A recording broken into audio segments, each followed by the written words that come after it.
Hello my dear students of class 12. This is the another part which is based on the topic cell. Now here I am going to explain the new concept behind our cell. So students, if you are new to our JVS channel, then please subscribe our channel and also press the bell icon of our channel so that you will get the future notification. So students, let's discuss without any time delay. Here I am going to explain the relation between V, E and R. I have mentioned here the V is basically called potential difference, E is called EMF and R is called internal resistance of a given cell. It means आज हमको इन तीनों term के बीच में क्या करना है, एक relation establish करना है और उस रिलेशन को एस्टैब्लिश करने के लिए मैंने यहाँ पे एक छोटा सा फिगर बना के रखा है। इस फिगर को आपको क्या करना है, समझना है। देखिए यहाँ पे ये सेल का एक सिंबल है, ऑलरेडी मैं बता चुका हूँ कि सेल के सिंबल को इस तरह से एक्सप्रेस करते हैं। यहाँ पे एक इंटरनल रेसिस्टेंस है, यहाँ पे इसका सेल का ईएमएफ है और एक हमारा एक्सटर्नल रेसिस्टेंस यहाँ पे लगा हुआ है।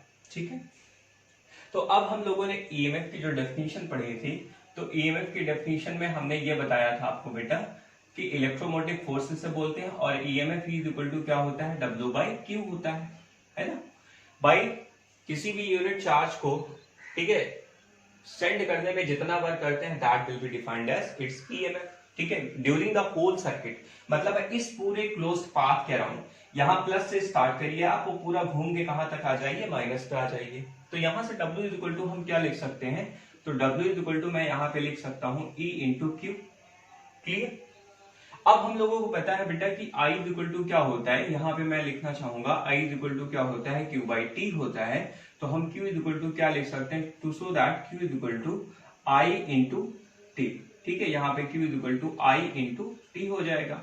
अब यहाँ प्लेस कर दीजिए, तो W इज इक्वल टू क्या हो जाएगा, E into I into T। This is our equation first. Is there any confusion? I think there should be no confusion. Clear? अब यहाँ पे क्या करना है कि ये जो हमारा वर्क है बेटा, ठीक है, ये वर्क हमारा यहाँ पे दो तरीके से यूज किया जाएगा। It means this work can be used by two ways. तो टू वेज से इस वर्क को यूज करेंगे। पहला वेज क्या होगा, तो पहला वेज ये होगा बेटा कि अगर मान लीजिए कि ये पॉइंट ए बी है, तो ए बी के क्रॉस, ठीक है, ये करंट फ्लो होगा। भाई ए बी के क्रॉस ऑब्वियसली करंट फ्लो होगा। तो क्या होगा, जब चार्ज यहां से ए टू बी जाएगा तो उसको सामने क्या मिलेगा, एक रेसिस्टेंस मिलेगा। तो उस रेसिस्टेंस को ओवरकम करने के अगेंस्ट क्या करना पड़ेगा, एक वर्क करना पड़ेगा। तो उस रेसिस्टेंस के अगेंस्ट जो वर्क करोगे वो आप एक्सटर्नल सर्किट में कर रहे हो, इसलिए वो वर्क जो है आपका पोटेंशियल के टर्म में डिफाइन होगा। तो हमने यहाँ पे लिखा कि वो जो वर्क होगा हमारा वो कितना होगा, V इंटू क्यू होगा बेटा। कितना होगा, V into Q. By V is equal to, simple सी बात है, यहाँ पे V इज इक्वल टू अगर W/Q रखो तो W is equal to V into Q होगा। जैसे E is equal to W/Q होता है वैसे ही V is equal to W/Q होता है। क्लियर। तो यहां से हमने क्या किया, Q is equal to I into T, तो हमने क्या किया, यहाँ पे V into I into T कर दिया। कोई दिक्कत। अब हमको पता है बेटा कि टर्मिनल पोटेंशियल डिफरेंस आपने पढ़ा था कितना होता है, V बराबर IR होता है। तो यहाँ पे हम चूंकि पता है हमको कि V बराबर क्या होता है, IR होता है, so that's why we are going to use. Clear. तो V इंटू, अब B की जगह पे आप यूज कर दो, चलो हटा दो इसको। तो V बराबर IR है, तो यहाँ पे simply I into capital R into I into capital T। So that's why this becomes I square RT. So this is our work done external. ठीक है, ये वर्क डन एक्सटर्नल मैंने क्यों लिखा, क्योंकि A to B मैं external circuit की बात कर रहा हूं। So that's why I am writing here work done external and that will be question number 2. अब अच्छा एक बात बताओ कि जब ये इस पाथ से होते हुए आएगा तो इसको एक क्या मिलेगा, इंटरनल रेसिस्टेंस मिलेगा। तो उस इंटरनल रेसिस्टेंस के भी अगेंस्ट तो वर्क करेगा ना। तो उस इंटरनल रेसिस्टेंस के अगेंस्ट वर्क कितना होगा, तो similarly exactly W equal to V into Q होगा। लेकिन इस बार V की जगह पे IR, यहाँ पे I कैपिटल R था, यहाँ पे I क्या होगा, स्मॉल r होगा। तो सिमिलरली जो सेकंड वेज है हमारा वर्क को कंज्यूम करने का, वो वर्क हमारा इंटरनल होगा। वो वर्क इंटरनल कितना होगा, तो आपको मैं नॉलेज के लिए बता दूं, सॉरी यहाँ पे आई स्क्वायर ही है, इसको टी मत समझिएगा, ठीक है, टी ऑलरेडी यहाँ पे लिखा हुआ है। तो यहाँ पे क्या है, ये I square small r into t. So this is our equation number 3। देखो सिमिलरली मैंने लिखा है, इस बार मैंने बहुत डिटेल नहीं लिखा कि v इंटू क्यू लिखेंगे, फिर v इंटू आई इंटू टी लिखेंगे, फिर v को आई आर लिखेंगे, है ना, ये सब नहीं लिखा। सिंपली जहां कैपिटल आर है वहां पे क्या हो गया, स्मॉल आर हो गया। ठीक, अब हम क्या करते हैं बेटा, कंजर्वेशन लगा देते हैं। अब एक बात बताओ, according to law of conservation, ठीक है, क्या होगा, वर्क डन तो कंजर्व होगा, ठीक है। वर्क डन एक्चुअली जो वर्क डन आप करते हो वो एनर्जी के फॉर्म में स्टोर हो जाता है, and that energy will be conserve. तो यहाँ पे जो वर्क डन ये E इंटू आई इंटू टी है, ये किसके बराबर होगा, नेट वर्क डन के बराबर होगा, जो कि एक्सटर्नल प्लस इंटरनल का सम होगा। तो नेट वर्क डन किसके बराबर होगा, work done due to internal part plus work done due to external part. और work done due to internal part हमारे पास कितना है, तो आई स्क्वायर आर टी है। तो यहाँ पे मैंने I square small r into t लिखा, प्लस यहाँ पे मैंने लिखा I square capital R into t लिखा, और यहाँ W की जगह क्या लिखेंगे बेटा, E इंटू आई इंटू टी लिखेंगे, है ना, यही तो लिखेंगे। तो E इंटू आई इंटू टी लिखेंगे, कोई दिक्कत नहीं है ना। अब एक बात बताओ, यहाँ पे स्मॉल आई आप लिख दीजिए, ठीक। देखिए एक चीज है, कैपिटल आई लिखिए स्मॉल आई लिखिए, कोई कंफ्यूजन वाली बात नहीं, क्योंकि हम करंट के लिए कैपिटल आई भी लिखते हैं और स्मॉल आई सिंबल को भी यूज करते हैं, ठीक है। तो यहाँ बहुत कंफ्यूज होने वाली बात नहीं, कहीं कहीं कैपिटल आई अगर मैंने लिख दिया है तो वहां पे उसको as it is small I भी समझ सकते हैं, ठीक। तो यहाँ पे आपका टी से कैंसिल हो गया, और यहाँ पे क्या हो गया भाई, एक आई से कैंसिल हो जाएगा। देखो सब में आई कॉमन है ना, यहाँ से आई कैंसिल हो गया, यहाँ से आई कैंसिल हो गया, यहाँ से आई कैंसिल हो गया। तो simply E is equal to कितना मिला, ये मिला हमारे पास आई। अब देखो यहाँ पे आई क्या है, स्मॉल आर के साथ अटैच है, प्लस यहाँ पे क्या है, आई किसके साथ अटैच है, कैपिटल आर के साथ अटैच है, यही तो है। तो हम चूंकि आई आर को क्या बोलते हैं बेटा, वी बोलते हैं, so that's why E is equal to V plus I into small r, ठीक है। ये हमारा रिलेशन होता है, this is the relation between EMF, potential difference and internal resistance of the cell. अब इसी जो है अरेंजमेंट को हम इस तरह से भी लिखते हैं, V इक्वल टू क्या लिखते हैं, E माइनस आई आर लिखते हैं, बात समझ रहे हो। ये बहुत ही इंपॉर्टेंट इक्वेशन है, ठीक। ये स्टार जो इक्वेशन मैंने लिखा है, this is the very important equation. यहाँ पे ये सोचने वाली बात है कि देखो पोटेंशियल डिफरेंस, ठीक है, उसकी डेफिनेशन को हम डिफाइन यहां से भी कर सकते हैं। कैसे डिफाइन कर सकते हो, तो यहाँ पे एक केस लेते हैं कि व्हेन R becomes zero, मतलब है internal resistance of the cell will become zero, then that terminal potential difference will be equal to the amount of EMF. मतलब है जो ईएमएफ इस सेल के अंदर होगा, भाई सेल के अंदर क्या है, ईएमएफ है ना, इलेक्ट्रोमोटिव फोर्स है।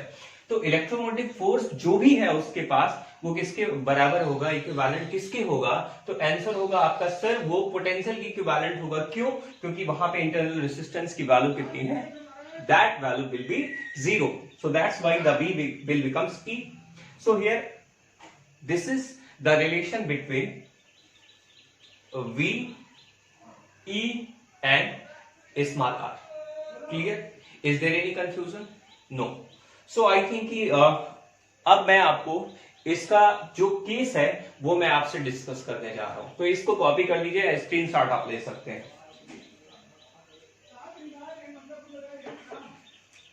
ले लिया आपने, ठीक है, चलिए बात करते हैं। अब हम लोग क्या करेंगे बेटा, केस को डिस्कस करेंगे और केस के थ्रू समझेंगे कि एक्चुअली हम ग्राफ कैसे फॉर्म कर सकते हैं, ठीक है। देखो ग्राफ बहुत जरूरी है, क्योंकि एग्जाम टाइम में इससे रिलेटेड ग्राफ 100% श्योर है आएगा, ठीक है। वो आपका इवन अगर प्री बोर्ड एग्जामिनेशन होता है या एग्जामिनेशन आपका बोर्ड एग्जामिनेशन होता है, तो वहां पे ग्राफ के आने के चांसेस सबसे ज्यादा होते हैं। तो मैं ग्राफ को डिस्कस करूंगा, और हमारा ग्राफ किससे रिलेटेड होगा, तो V इक्वल टू हमारा ग्राफ रिलेटेड होगा E minus I into R. Small r है, ध्यान से देखिएगा इसको, ठीक है। कभी कैपिटल आर मत लिख दीजिएगा, अगर कैपिटल आर आपने लिख दिया तो गड़बड़ हो जाएगा। तो देखो सबसे पहले हम बात करते हैं बेटा कि अगर हम यहां से, ठीक है, अगर हम V की वैल्यू चाहें तो V की वैल्यू क्या होती है, capital I into capital R. ठीक है, या आई इंटू कैपिटल आर लिख दो, कोई दिक्कत नहीं। कैपिटल आई लिखो, स्मॉल आई लिखो, मैंने अभी बताया था एक ही। ठीक, अब यहां से हम क्या करते हैं, कैपिटल आर को एडिटेड रखते हैं और आई की वैल्यू उठा के रखते हैं। तो एक बात मैं आपसे बताना चाहूंगा बेटा, कि जो अभी मैंने सर्किट बनाया था ना, ये सर्किट ऐसा ही तो था कुछ, ये देखो यहाँ पे सर्किट मैंने ऐसा बनाया था आपको। ठीक, तो यहाँ पे हमने ईएमएफ लिया था, यहाँ पे स्मॉल आर, यहाँ पे कैपिटल आर। इतनी बात समझ में आ रही है? अब मुझे जरा ये बताओ कि मैं आई लिखना चाहता हूं, यहाँ पे मैं जो आई यहाँ फ्लो करा रहा हूं, उस आई की वैल्यू कितनी होती है? तो आपको पता है आई बेटा किसके बराबर होगा, total EMF divided by total resistance, I बराबर ई बाई आर होता है। तो यहाँ पे capital R plus small r हो जाएगा।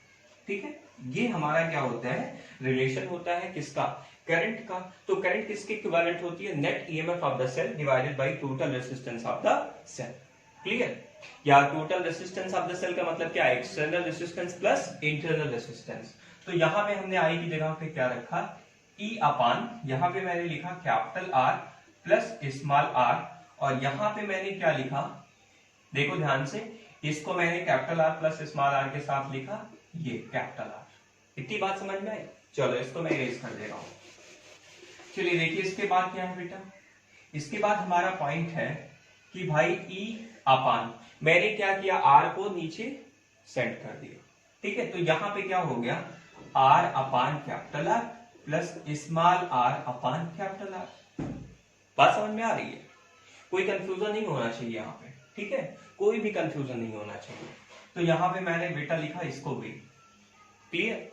अब मैं क्या करता हूं बेटा, कि यहाँ पे कुछ केसेस आप अप्लाई करेंगे। पहले तो इसको सॉल्व कर लीजिए, E upon 1 plus small r upon capital R, this is our relation. ठीक है, ये क्वेश्चन नंबर जो भी मान लो आप, डबल स्टार मान लो, स्टार वहां पे आपने माना था, इसको अगर आपने स्टार माना है, ठीक, तो आपने इसको डबल स्टार मान लिया। ठीक है, अब हम इसको समझते हैं ग्राफ कैसे हमारा फॉर्म होगा। अब हमको क्या करना है, 3 ग्राफ्स प्लॉट करने हैं। पहला ग्राफ मेरा क्या है, पहला ग्राफ मेरा है ई और आर के बीच में, ई वर्सेस कैपिटल आर। दूसरा ग्राफ है मेरा V versus capital R, and तीसरा हमारा है वी वर्सेस आई। इन तीनों के बीच में क्या करना है, हमको ग्राफ की स्टडी करनी है और ऑब्जर्वेशन करना है कि क्या हम कंक्लूजन निकाल सकते हैं। ठीक है, तो पहला ग्राफ मेरा क्या है, ई वर्सेस आर। क्लियर? अब हम इक्वेशन स्टार को ऑब्जर्व करते हैं, तो हम अगर इस स्टार को ऑब्जर्व करें, आई की वैल्यू को 0 पुट कर दे, तो हमें क्या मिलेगा, यहां से v की वैल्यू e मिलेगी, मतलब है v e के बराबर होगा। तो हम ये कह सकते हैं कि यहाँ पे बेटा e और v आपस में इक्विवेलेंट है, मतलब है r का इस पे कोई रोल नहीं रह जाएगा, मतलब है e is independent of r। ठीक है, तो यहां से ऑब्जर्वेशन क्या हुआ कि e is independent upon r capital R, मतलब आर को बढ़ाते जाओ, कोई इफेक्ट नहीं आएगा। तो यहाँ पे हमको ग्राफ कैसा मिलेगा, तो आपको मैं बता दूं नॉलेज के लिए कि हमारा ये ई हो गया, ये हमारा आर हो गया, और ये हमारा graph straight line, that is this line is parallel to the X axis. Clear? चलिए अब बात करते हैं बेटा सेकंड ग्राफ की। तो सेकंड ग्राफ में थोड़ा केस बनेगा, मतलब है बी और आर के बीच में हमको क्या करना है, ग्राफ प्लॉट करना है, और हमें ये इक्वेशन यूज करना है। ठीक है, ये इक्वेशन हम यूज करेंगे। मान लो इसको डबल स्टार, ठीक है, स्टार इसको मान है, डबल स्टार इसको मान लो, कोई दिक्कत नहीं है। ठीक है, तो हमने क्या किया बेटा, यहाँ पे कैपिटल आर की वैल्यू एक बार अगर 0 पुट की, तो यहाँ पे कैपिटल आर की वैल्यू 0 पुट करिए, तो किसी भी टर्म को अगर 0 से डिवाइड करोगे इन्फिनिटी आएगा, और 1 प्लस इन्फिनिटी ऐड करोगे, अगेन वो क्या देगा, इन्फिनिटी देगा, और ई को इन्फिनिटी से डिवाइड करोगे, कोई भी वैल्यू डिवाइडेड बाय इन्फिनिटी क्या देता है, 0। इसका मतलब है v की वैल्यू यहाँ पे हमको कितनी मिल जाएगी, 0 मिल जाएगी। क्लियर? अगर मैंने कैपिटल आर को, ठीक है, स्मॉल आर के बराबर पुट कर दिया, ध्यान से देखो, कैपिटल आर को स्मॉल आर के बराबर, तो small r upon small r cancel हो गया, 1 आ गया, तो 1 plus 1 2, that is v is equal to कितना आ गया, यहाँ पे e बाई 2 आ गया। ठीक है, ये बात समझ में आई। तीसरा स्टेप क्या है बेटा, अगर मैं r को इन्फिनिटी एज्यूम कर लूं, ठीक है, r को मैं क्या मान लू, r टेंड टू इन्फिनिटी, ठीक है, एज्यूम कर लेता हूं कि r इंफिनिटी को टेंड कर रहा है, तो क्या होगा, तो जाहिर सी बात है कि इसमें हमको v की वैल्यू कितनी मिलेगी बेटा, ये मिलेगी हमको एग्जैक्टली e मिलेगा। क्यों? क्योंकि अगर r को इंफिनिटी रखोगे तो किसी भी टर्म को इंफिनिटी से डिवाइड करोगे 0 आएगा, और 0 को 1 में ऐड करोगे क्या होगा 1, और v is equal to e simply. तो v हमारे पास क्या आ गया e, और ये e/2 और ये 0। मतलब है कैपिटल R की वैल्यू जब 0 है तो v की वैल्यू 0 है, कैपिटल R की वैल्यू स्मॉल r के बराबर है तो v की वैल्यू e/2 है, अगर r इंफिनिटी है तो v की वैल्यू कितनी है, e है। तो हमने ग्राफ यहाँ पे प्लॉट कर लिया। ठीक, यहाँ पे हमने ग्राफ प्लॉट किया किसके बीच में, हमने प्लॉट किया v के बीच में और किसके बीच में, r के बीच में। तो हमारा ग्राफ कुछ इस तरह से बनेगा, ध्यान से देखो इसको, ये कुछ इस तरह से बनेगा। अगर मैंने यहाँ पे मैक्सिमम वैल्यू e की मानी है तो ये क्या होगा, ये आपका e एक्सप्रेस होगा। ठीक, और ये वाला जो टर्म होगा बेटा यहाँ तक, ठीक है, ये वाला जो टर्म होगा बेटा वो क्या होगा, e/2 होगा। कितना होगा, e/2 होगा। ठीक है, और यहाँ पे आप इसको जब नीचे परपेंडिकुलर ड्रॉप करेंगे तो आपको पता है कि ये हमको इतना क्या अचीव होगा, कब है, जब कैपिटल R की वैल्यू स्मॉल r के बराबर है। मतलब है ये हमारा स्मॉल r है, और इस स्मॉल r पे हमको v की वैल्यू कितनी है, e/2। ठीक, और ये कैपिटल R इसको बढ़ाते जाओ, तो बढ़ाते जाओगे तो ये आपका इंफिनिटी की तरफ टेंड होगा तो कैपिटल ही मिल जाएगा। ठीक है, इस तरह से आपको ग्राफ के बारे में नॉलेज हो गया। ठीक, थर्ड ग्राफ क्या है बेटा, तो थर्ड ग्राफ जो है वो बहुत इंपॉर्टेंट है। ठीक, थर्ड ग्राफ क्या है, अब इसी वाले एक्सप्रेशन को देखो तो हमको v इक्वल टू क्या दिया है बेटा, e माइनस आई आर दिया है। ठीक, इतनी बात समझ में आ रही है। ठीक, चलो स्मॉल आई लिख दो, कोई दिक्कत नहीं। अब अगर मैं ये ऑब्जर्व करूं कि भाई यहां से हमको ग्राफ चाहिए किसके बीच में, v वर्सेस i के बीच में चाहिए, तो मैं इसको इस तरह से एडजस्ट कर सकता हूं, minus I into small r plus capital E। क्या मैं इसको इस तरह से लिख सकता हूं, कोई दिक्कत भाई नहीं होनी चाहिए। सीधा इसको आगे कर दिया, इसको पीछे कर दिया। तो अब इसको एक एक्सप्रेशन से कंपेयर करेंगे, y equal to mx plus c से। किससे कंपेयर करेंगे, y equal to mx plus c से कंपेयर करेंगे, जहां पे m हमको क्या मिलेगा, तो m हमको पता है कि m हमारा स्लोप होता है। क्या होता है बेटा, स्लोप होता है, दिस इज कॉल्ड स्लोप। तो इसको मैंने स्लोप माना, और स्लोप हमारा कितना होगा, तो स्लोप की वैल्यू कितनी होगी यहाँ पे आपको पता है। अब आई मत देखिएगा, यहाँ पे आई मत देखिए, क्योंकि आप क्या कर रहे हो भाई, v और i के बीच में ग्राफ प्लॉट कर रहे हो ना, तो यहाँ पे स्मॉल r को देखना है। मतलब है इसको इस तरह से लिख दीजिए, कंफ्यूज मत होइए, माइनस r इंटू आई कर दीजिए। ठीक, तो यहाँ पे माइनस r क्या होगा बेटा, स्लोप होगा हमारा। तो इसका ग्राफ किस तरह से बनेगा, उसको मैं इधर बना देता हूँ। देखो इसको, हमने क्या किया यहाँ पे बेटा, एक तरफ तो हमने क्या लिया v, और दूसरी तरफ हमने क्या लिया i। तो यहाँ पे v हो गया, यहाँ पे i, और स्लोप निगेटिव एक्सिस में आएगा। क्यों, क्योंकि यहाँ पे स्लोप निगेटिव है। तो यहाँ पे हमको स्लोप इसका कितना मिलेगा, तो स्लोप हमको मिलेगा माइनस r के इक्विवेलेंट। ठीक है, चलो बहुत अच्छी बात। तो इतना मतलब है जो भी कंक्लूजन था हम लोगों ने ग्राफ के थ्रू निकाल लिया। ठीक है, बहुत इंपॉर्टेंट ग्राफ है। ठीक, इतनी सारी चीजें आपको बिल्कुल माइंड में होनी चाहिए कि हमारा रिलेशन क्या है, हमारा मतलब जो ग्राफ है वो कैसे हम कंक्लूड करेंगे कि हमारा ग्राफ क्या हमको मीनिंग देता है। तो जो नेक्स्ट पार्ट है बेटा, अब नेक्स्ट पार्ट हम डिस्कस करने जा रहे हैं कॉम्बिनेशन ऑफ द सेल। ठीक है, वेरी इंपॉर्टेंट टॉपिक, इसको नोट डाउन, हम स्टडी करेंगे कॉम्बिनेशन ऑफ द सेल। तो यहां मैं लिख रहा हूं कॉम्बिनेशन ऑफ द सेल। तो इसमें जो पहला कॉम्बिनेशन है बेटा वो है हमारा सीरीज कॉम्बिनेशन। कौन सा कॉम्बिनेशन है, सीरीज कॉम्बिनेशन। ठीक है,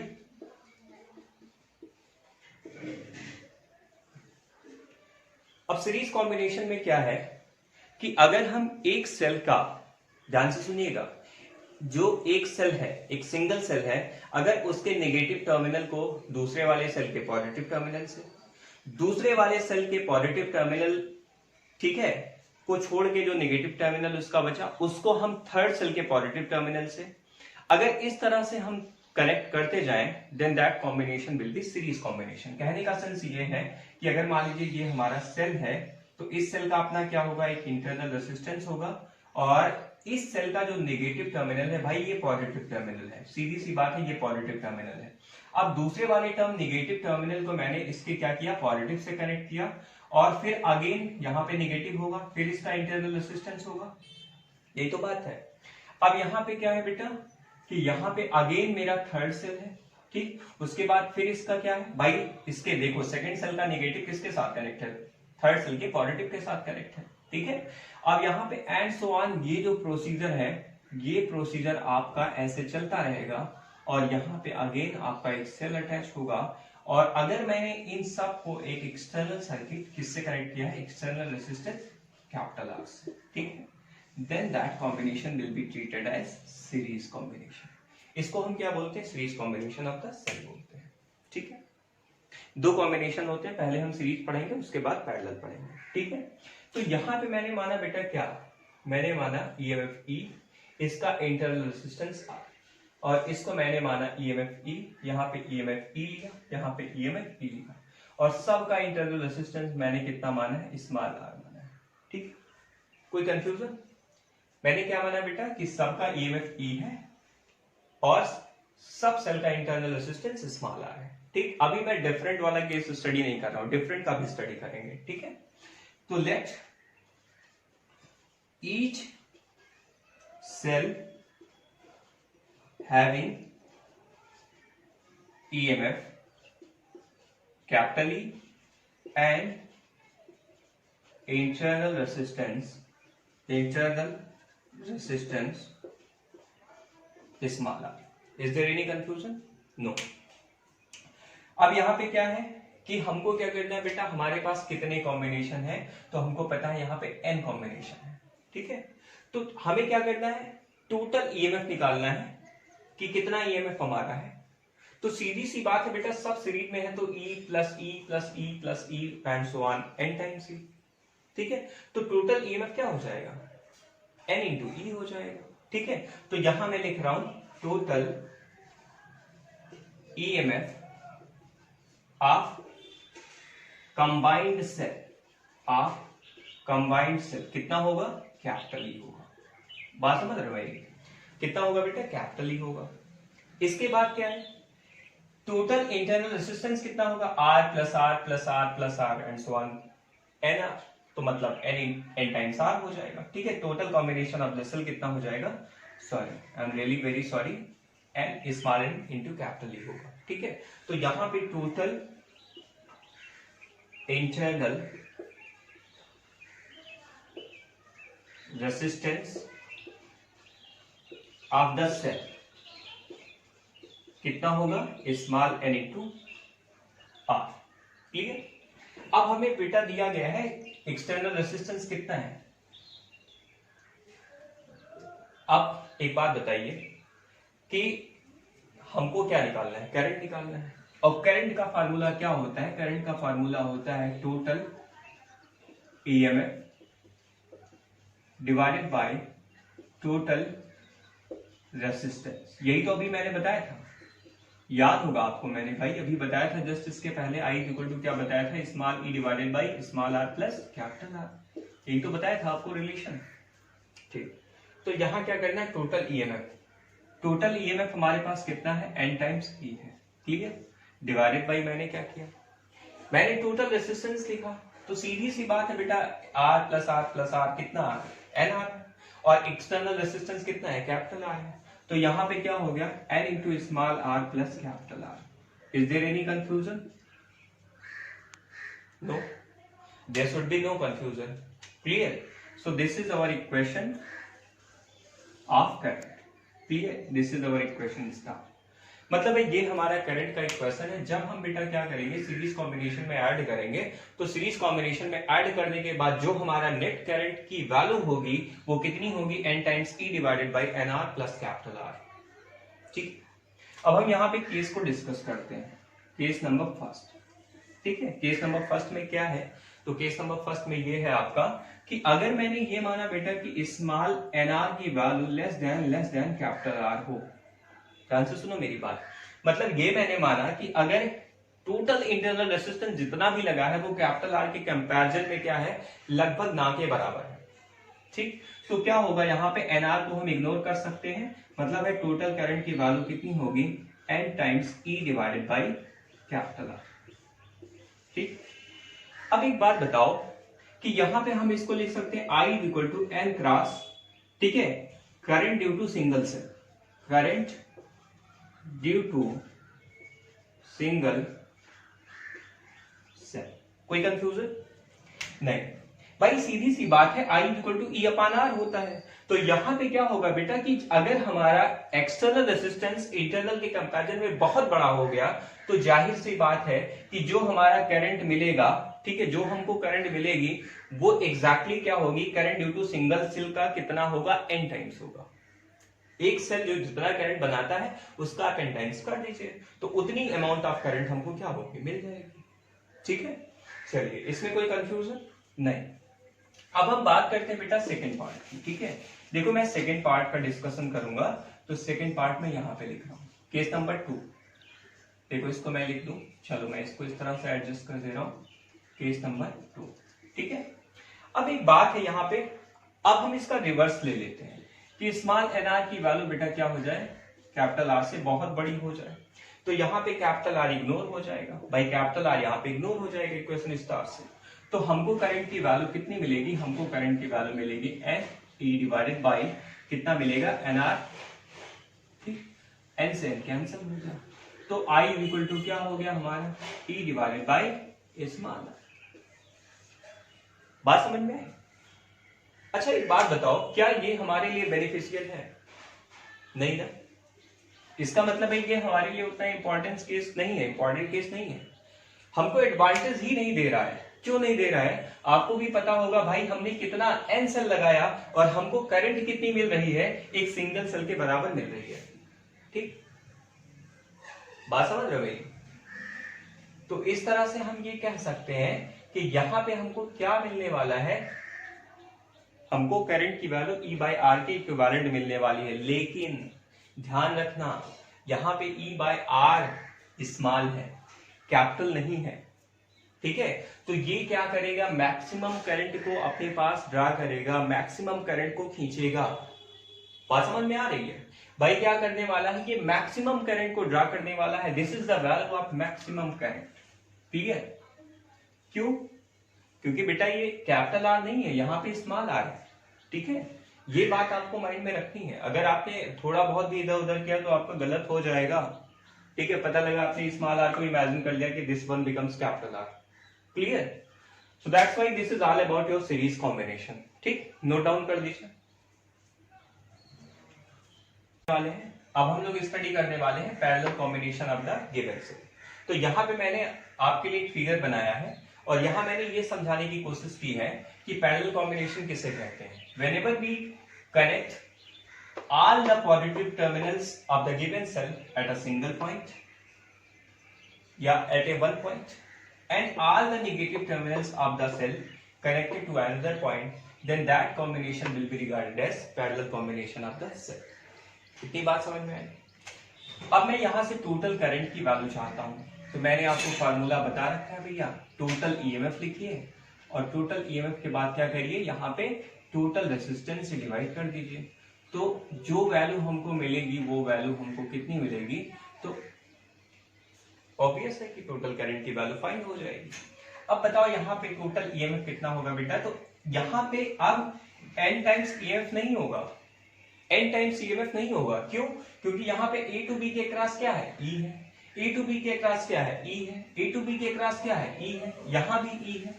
तो यहाँ पे नेट ईएमएफ होगा वो n टाइम्स E नहीं होगा। तो यहां पे मैं लिख रहा हूं total EMF of combined cell कितना होगा, तो आपको मालूम है कितना होने वाला है बेटा, ये कैपिटल ई ही रहने वाला है, यहां पे एन टाइम्स ई नहीं होगा।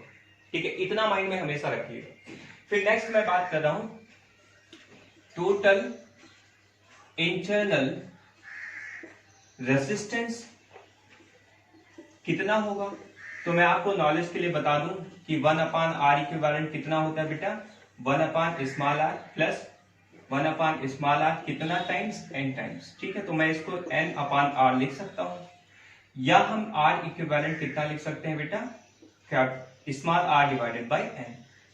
ठीक है, अब यहां पे आई की वैल्यू लिखनी है, तो आई की वैल्यू कितनी हो जाएगी, आपको भी पता है कि आई की वैल्यू होने वाली है, टोटल ईएमएफ ई है हमारे पास और total resistance R by N plus capital R, यही तो होगा, बाई कैपिटल आर भी तो होगा, एक्सटर्नल रेसिस्टेंस भी तो यहां से अडॉप्ट करोगे। क्लियर? तो टोटल करंट की वैल्यू कितनी, E upon small are divided by N plus capital R. कोई कंफ्यूजन नहीं? चलिए केस डिस्कस करते हैं। केस नंबर फर्स्ट क्या है बेटा, अगर मैंने ये माना R upon N is very greater than R by N is very greater than much greater than capital R, तो यहाँ पे आप कैपिटल आर को इग्नोर कर सकते हैं और जो आई की वैल्यू होगी कितनी हो जाएगी, वो हो जाएगी बेटा E upon small are divided by n, तो ये हो जाएगा एन इंटू ई बाय क्या स्मॉल। ठीक है, ये हमारा करंट। इसका मतलब है बेटा ये ई बाय आर क्या होता है, current due to a single cell. तो जो एक सिंगल सेल के थ्रू करंट डेवलप होगा वो n टाइम्स हो जाएगा। इसका मतलब है ये वाला जो कॉम्बिनेशन है पैरेलल में वो हमारे लिए बहुत बेनिफिशियल है। ठीक है, तो ये हमारे लिए वेरी इंपॉर्टेंट केस। ठीक, क्यों केस इंपॉर्टेंट है, क्योंकि यहां पे जब हम क्या करेंगे r बाई एन की वैल्यू बहुत ज्यादा रख देंगे कैपिटल आर के कंपैरिजन में, तो यहाँ पे हमको जो करंट मिलेगी वो हमको मैक्सिमम मिलेगी। ठीक है, सेकंड केस देखो, सेकंड केस यहां मैं लिख रहा हूं, केस नंबर 2।